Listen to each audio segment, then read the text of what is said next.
and the research that I'm going to report to you today is actually happened in their school as well. So it is a really rare chance in terms of doing research that you will be able to hear the researcher, the principal, as well as a teacher to talk about the research that happened in the school in the past 2 years.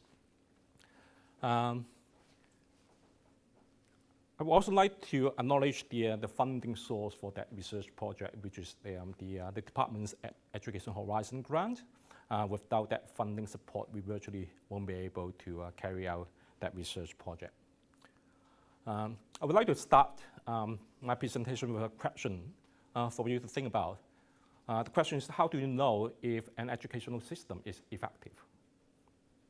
Which is, I think, is a very important question. How do you know our system here is effective? In what way that we can say it is an effective system? Different people may have different answers. Since 2000, we have a lot of testing at the international level, and one of those is the well-known PISA testing, which focus on literacy, numeracy, mathematics, that type of testing, which is really essential, important educational achievement. And countries been performing well in those international testing being regarded as very effective.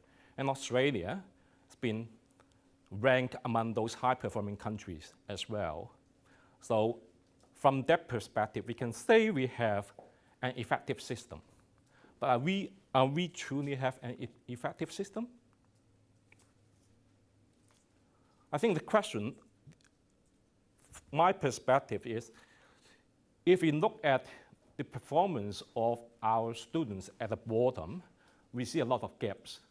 We have our national testing on literacy and numeracy since 2008.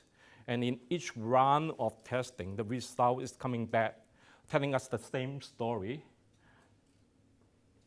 that the disadvantaged students who are coming from poor background, who are coming from different cultural background, has not been doing really well compared to those who are coming from good background, rich backgrounds, right? And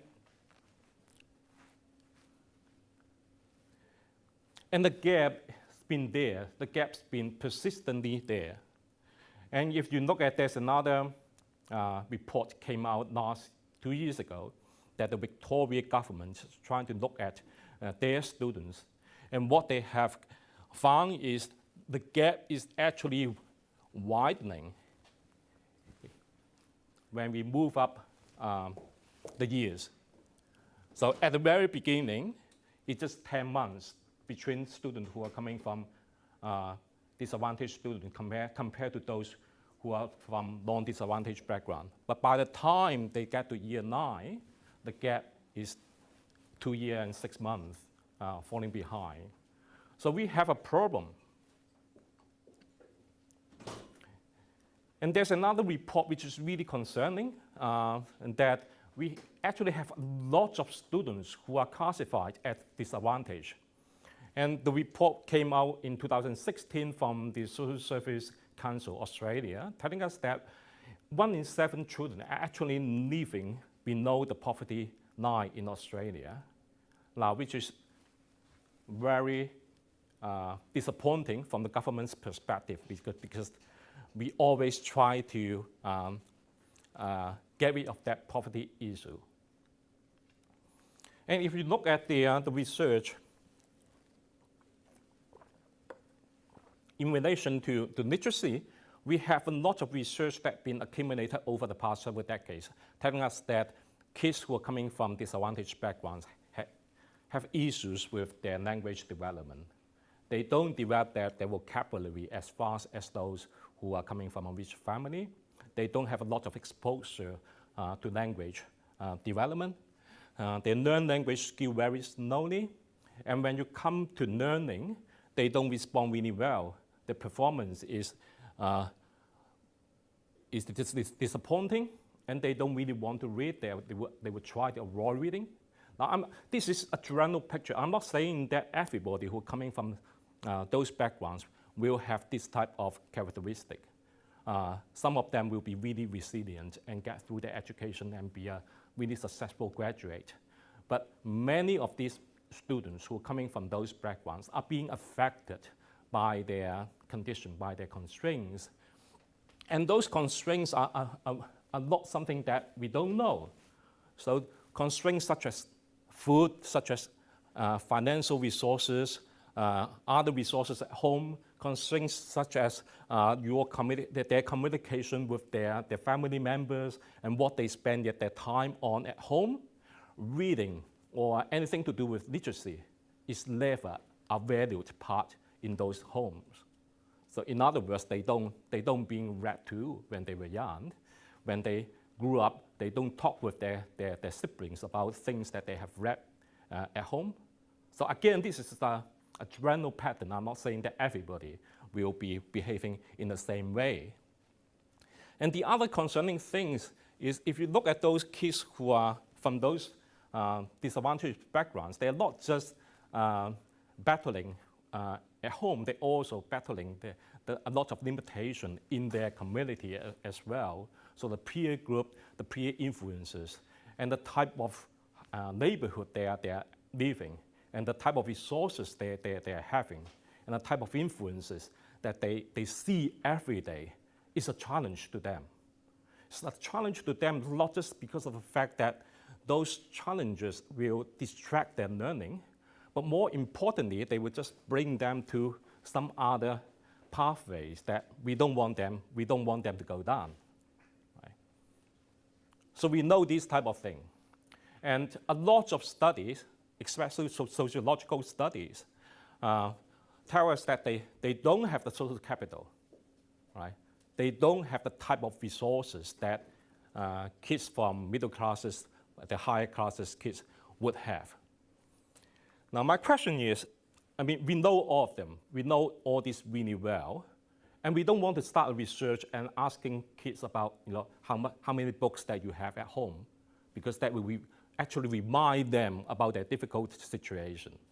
The question for us is it possible to start with something that is more positive?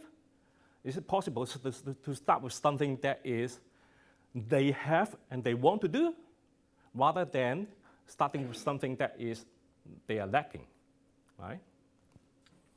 So that's the question.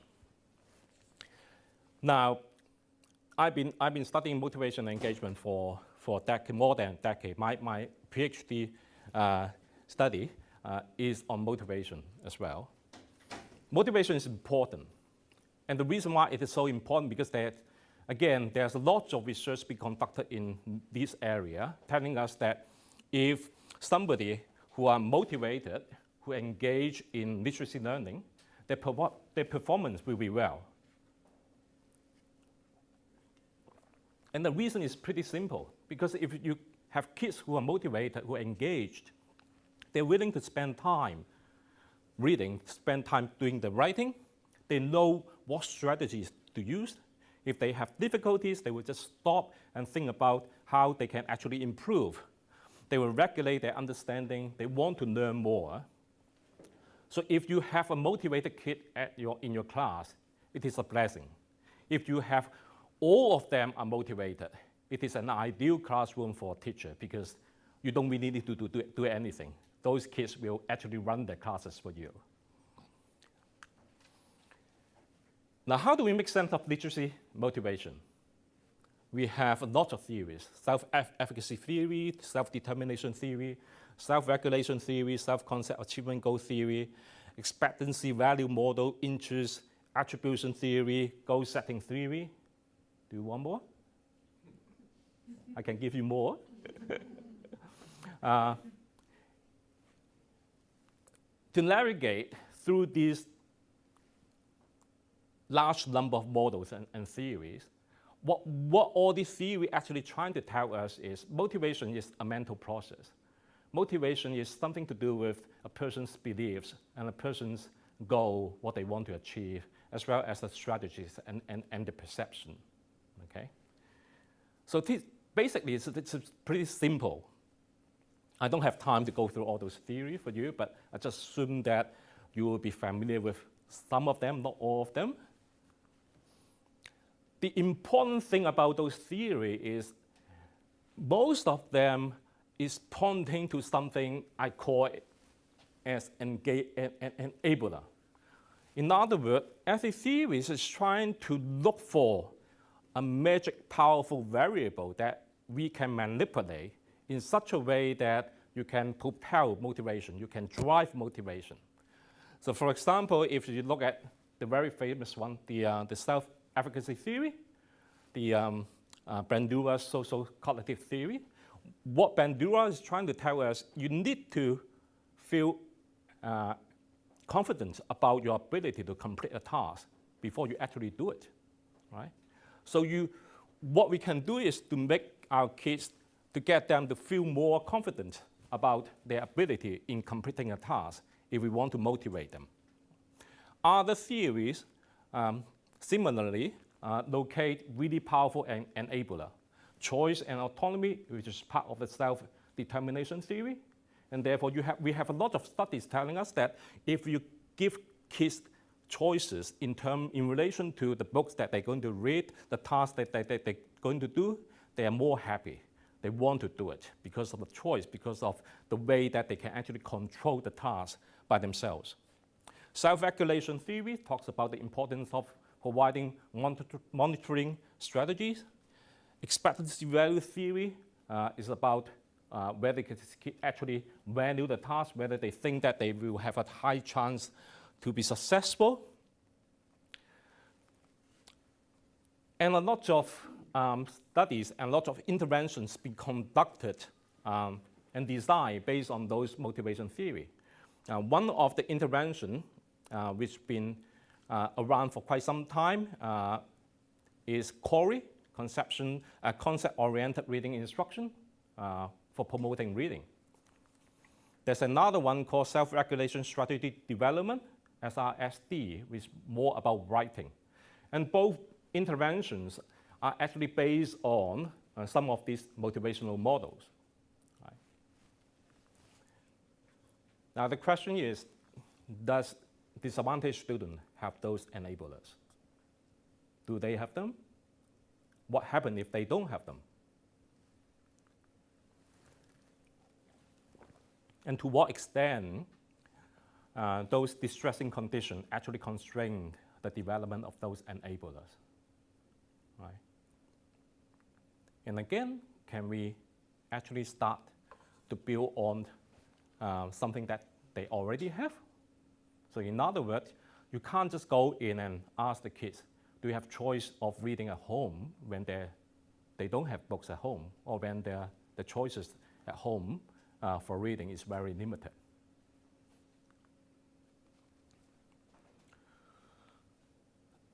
So this is what we began to do. We start with something that is positive, something that the kids is having. We work with the teachers. We provide them some training, and we share with them what we call a voice in context model. Now, initially, we just call it a 4-principle model, but we think we need to have a name of it because lots of work being conducted since 2 years ago, and there's a new version of voice in context model coming out now. But let's work with this original model. Now, what this model is trying to get the teacher to think about and to start design new practices is to think about it in terms of 4 important principles. The first one is context. So everybody has to work in a context with the context. The teacher have their own context, the student have their own context. And the question important for them is, what is possible here in this context? In other words, if the school is not having sufficient iPads, it's no point of doing an intervention using iPad, right? So that's the very important consideration. We really have to understand what is achievable, what are the affordances within that context for teachers as well as for students, and be realistic. Then the second one, which is very important, and many teachers find that really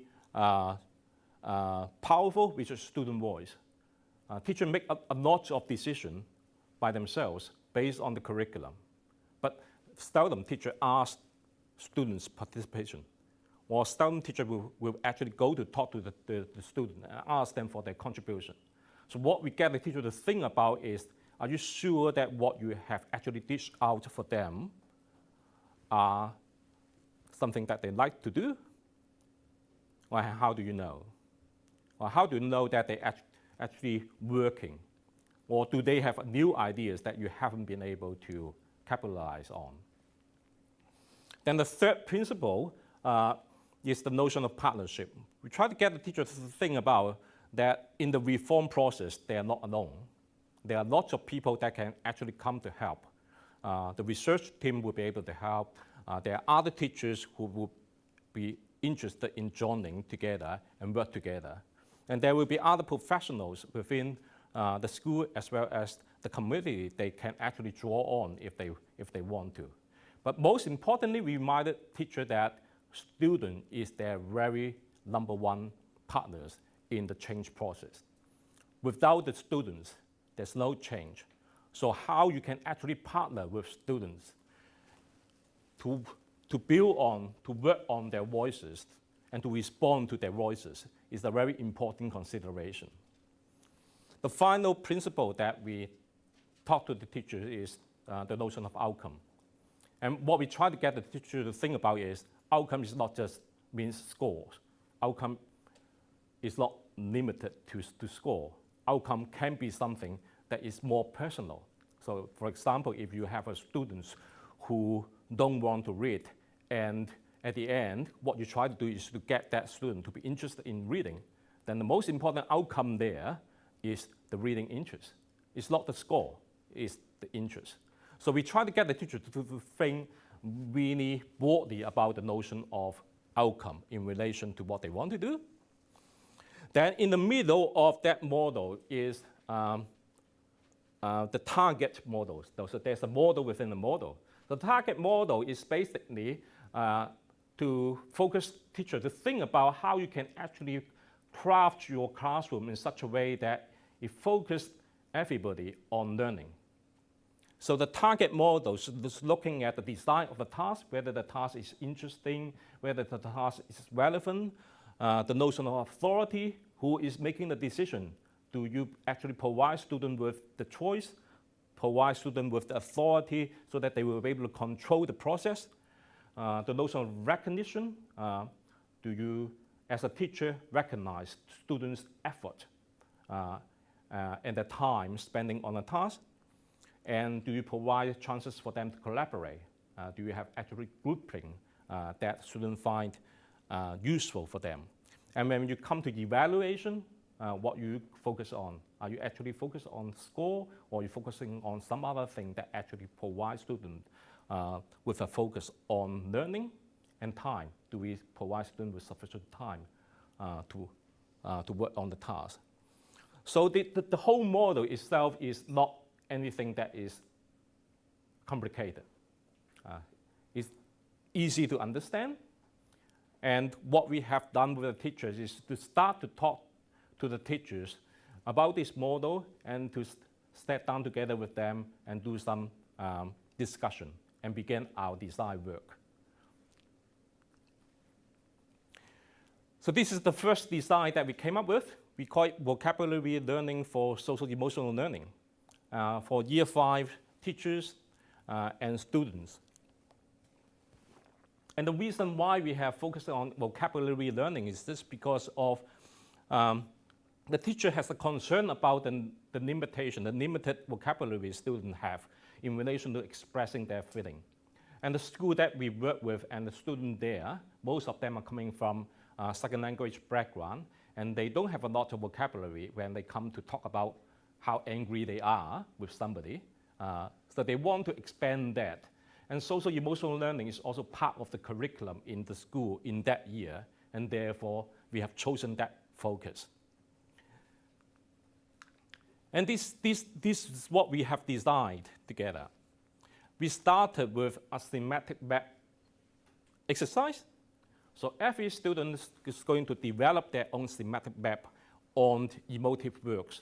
And on the sheet that we provide to the students, we actually label the 6 major basic human emotion, happiness, anger, surprise, So the 6 major emotions, and get them to start listing words that they know in relation to each of the emotion. And then the second thing that we ask the student to do is to take a photograph, a selfie of themselves in school of an emotive moment. Doesn't matter if it is a happy moment or a sad moment or a frustrating moment, doesn't matter. The students are given free choice as to what they want to capture themselves in, okay?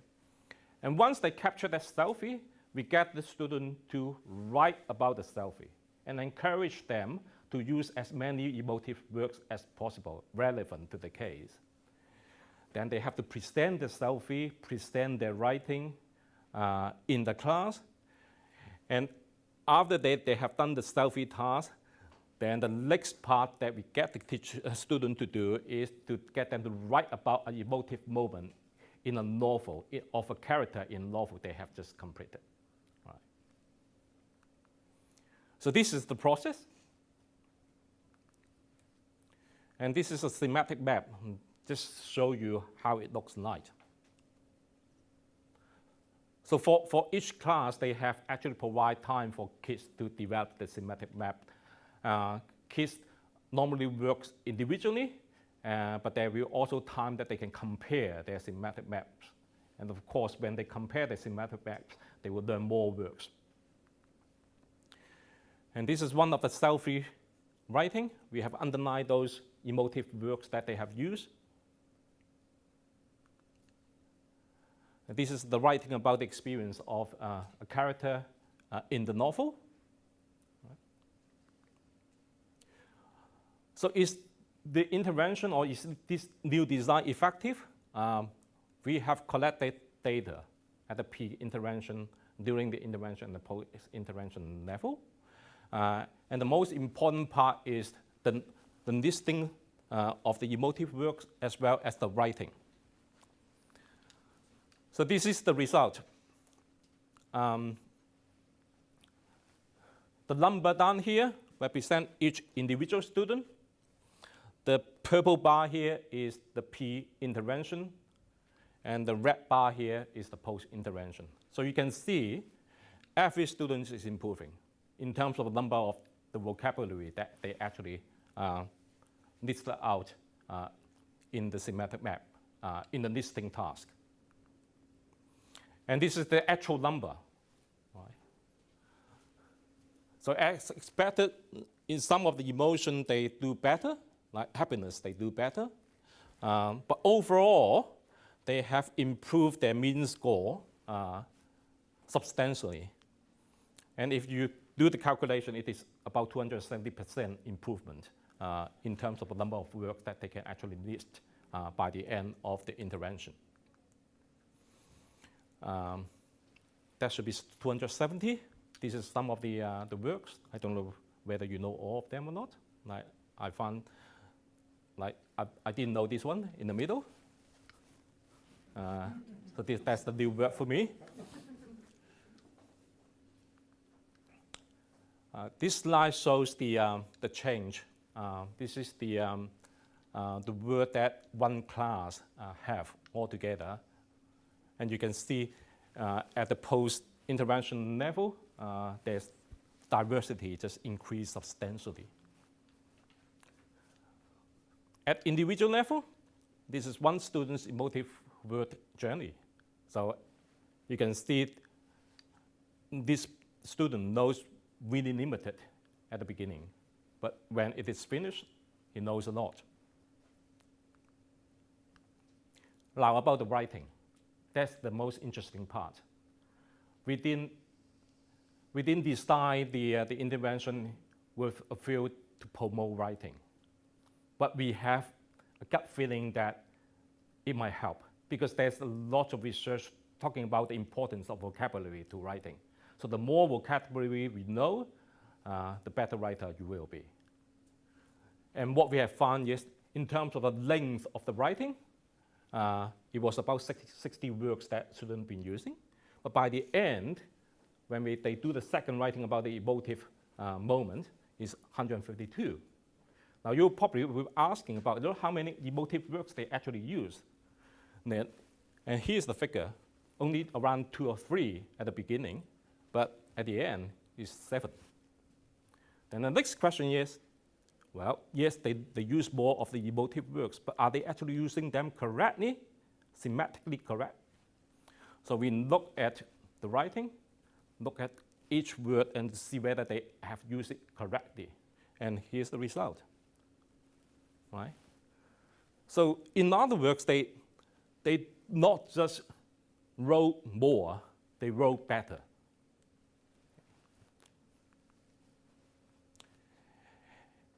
And that's basically the end of that new design. But the story never ends there. Some of the teachers picked the idea up and did more work. And one of the teachers, what she has done is she used the emotive works idea and get the student to write about a history piece of work, which was about the convict. So these students wrote about the feeling being of a convict on the boat coming to Australia. And he used a lot of new works that he has learned. Another assignment asked the student to write about the emotion of an indigenous girl when the European came. So what did the students say about the vocab intervention? So all of them is telling us that they feel excited, they enjoy doing that, they want more, and they could work with friends, and more importantly, they learn more works. Teachers telling us that the selfie is wonderful because that actually is the anchor of the whole thing. Having the chance of photographing themselves and share themselves with the class just make them feel really enthusiastic. So this is the first one. Let's look at quickly the second one. The second one is the Year 3 students. The Year 3 students, after we have talked to the teacher told us that they have a very big concern about their students' ability to do high-order reading comprehension, which refers to questions such as connecting ideas, connecting information in different paragraphs, responding to questions that require analysis, interpretation, or critical thinking, that type of thing. So after the discussion, after that we have met with them for several times, we have came up with the idea about using reciprocal teaching. Reciprocal teaching is one of well-established reading intervention that's been around for quite some time, developed by Anne Brand, and been used quite extensively. But surprisingly, the teachers that we work with, they seem not to have a lot of knowledge about this intervention. So for those who are not familiar with reading reciprocal teaching, it's basically a dialogical type of engagement. So what you do is to get students into a group, and each student will have a very specific role to play. Basically, there are 4 different roles in reciprocal teaching group. One is the predictor, who asks questions about the text that they're going to read. The second person is a clarifier, who clarified any new works that they don't understand, or new concept, or new idea, experiences in the text that they are not familiar with. Another person will play the role as a questioner, asking questions about the text to make sure that they understand better. And then the final person is a summarizer, who summarizes the ideas in the reading.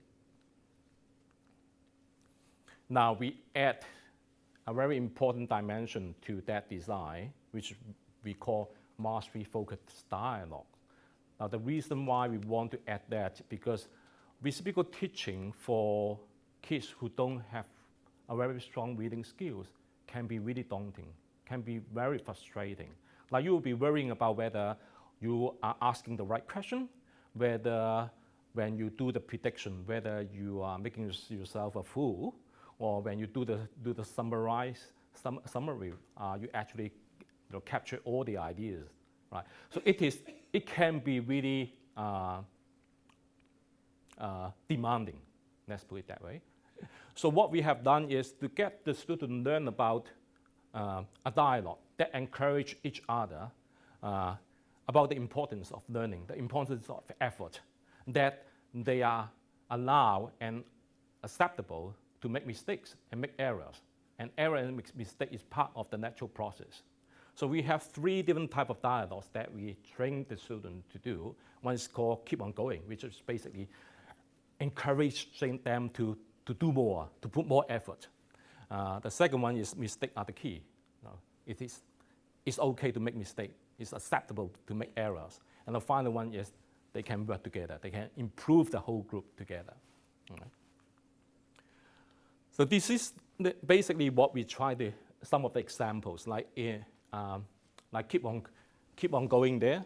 That dialogue, we gave the student an example, like I've tried to pay close attention to the text and clarify any confusing part. Then when they give feedback, they will say, I think you have done a good job, you did well, and you help us to understand. So this just to give you some ideas about the mastery dialogues. It's basically communicating and reinforcing the idea that they are there to learn. It's okay to make mistakes. As long as they put effort, they should be able to improve. So again, we have used a pre and post design to collect information.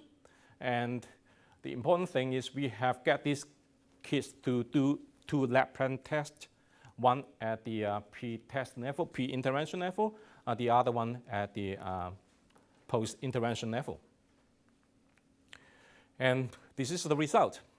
The purple bar here is the pre-intervention level. The orange-brown bar is the, here on your left-hand side is the pre-intervention, and on your right-hand side is the post-intervention. All right. The purple bar here is a student that we work with. And the brown bar here is the Queensland cohort average performance. So what we try to show you is before the intervention, before the LRT, the learning focused reciprocal teaching occurred among those students, these students are performing substantially below the national, the state average. And after the intervention, they outperform the state average. And what I want to point out for you is the HOLS here, the high order literacy skills. So we have actually classified those reading items into basic skills as well as the high order literacy skills. And what we found is those students at the pre-intervention level, they have a lot of problems going through the high order type of reading items. But after they have done it, they have improved substantially. So it's not just the basic skills being improved. Their ability to make interpretation, to analyze, to do critical thinking have also improved as well. This is another slide to show you the same result. But what this slide is showing you is this one here, the graph here is showing the students' performance at the pre-intervention level, so substantially below the state average, which is the bar behind. And this one here, that you can see they're actually performing much better than the Queensland average. And what we have highlighted here, those we've been circled, is those questions that are asking higher order skills. One student, the most improved student, got 23% at the pre-test, pre-intervention test. At the end, 74%. Right? Here's another person, another student. Now this student is very interesting because this student came to Australia in 2016. She's from the Middle East, and she didn't really want to engage in the class. When we first started, she just sat in the group and seldom talk. But by the time that we get to the halfway point, she began to talk more, open herself up and engage with all the other group members. And she's not performing. She's performing quite well, right? But she improved herself quite a lot by the end as well. Again, this is not the end of the story. By the time we get to probably halfway, teachers began to realize that this is something very influential, beneficial to the student as well as to the teachers as well. So one of the teachers came to us and said, now we've been doing this LRT thing for just 2 days a week. Can we do it 4 days? I said, of course you can do it 4 days. Let's talk to the school management. And the school management just supported the idea. So they have 4 days a week on LRT. And this is what the teachers say about the LRT. It's important. All students are involved. Kids are enjoying it. And this is what the children are telling us. They prefer reciprocal teaching over guided reading. And they don't want to go back to guided reading because guided reading is reading to yourself. So they want to interact with other students, they want to get some help, and they find more fun when they read together. Now this is the conclusion. Both designs promote a lot of participation. So you don't see the teacher, you see the students in both designs. And there's a lot of dialogical engagement. It's about voice. It's about get yourself known, sharing, talk to your friends, read together, right? The other thing that is important in both designs is control. The teacher is no longer in control. I mean, the teacher is always in control, but the teacher is actually allowing a lot of control for the students. And the other thing is, both designs started with the notion of engagement. So you want kids to read more. We want kids to spend more time reading. And we didn't focus on motivation that much. The interesting thing, you remember that there's another slide I showed you. There's a linear relationship. When you are motivated, you engaged, and then your achievement improved. Now this is the linear relationship that's been established in the literature. There's very few studies that talks about the reverse or the reciprocal relationship, right? So when you engage, motivation will follow. And when you engage, performance will follow. And we didn't focus on performance and motivation. We just provide what we have done, and what the teachers have done is to provide the opportunity for the student to engage in those reading activities, right?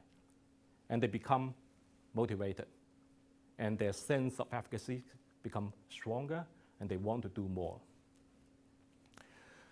And the other thing that I find that very fascinating is teachers follow up with new ideas. Teachers building on what we have done with them, and they continue to work on those new ideas. So again, it's important that we provide support to students and try not to focus on what they can't do or what they don't have.